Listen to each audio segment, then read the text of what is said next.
ইয়া ধ্যাত্তেরিকা, এই বটগুলোকে আজ ফেলে দিব। আরে এই বটগুলোকে আমার মাথায় ফেললে কেন? ফেলেছি তো কি হয়েছে? আরে আরে আন্টি, এই বটগুলোকে তুমি ফেলে দিলে কেন?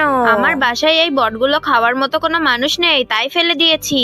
তাই বলে কি এভাবে ফেলে দিতে হয়? অসহায় গরিব মানুষদেরকে দিয়ে দিলে কি হয় না? তোমার যদি অত ইচ্ছে হয় তাহলে তুমি এগুলোকে নিয়ে যাও। এগুলোকে নিয়ে গিয়ে বাসায় ভালো করে রান্না করে খাও। হ্যাঁ, এগুলোকে আমি বাসায় নিয়ে যাই। বাসায় নিয়ে গিয়ে পরিষ্কার করে রান্না করে মজা করে খাবো। এটা তো এখনো অনেক ভালো আছে, রান্না করলে অনেক মজা লাগবে খেতে। তাড়াতাড়ি তুলে নেই এগুলো, যাই এবার তাড়াতাড়ি বাসার দিকে যাই। এইবার বটগুলোকে ভালোভাবে পরিষ্কার করতে হবে, এগুলোর গায়ে অনেক নোংরা লেগে আছে। এইবার বটগুলোকে সিদ্ধ করে সুন্দর করে পেঁচিয়ে ভালোভাবে রান্না করলেই হয়ে যাবে নতুন একটা রেসিপি। তোমরা কে কে বট রান্না খেতে ভালোবাসো কমেন্ট করে বলে যেও। এদিকে আমার রান্নাও প্রায় শেষ। বন্ধুরা, তোমরা তো জানোই বট রান্না খেতে কতই না মজা লাগে। এই রাজু, খেয়ে দেখো কেমন হয়েছে। আচ্ছা ঠিক আছে,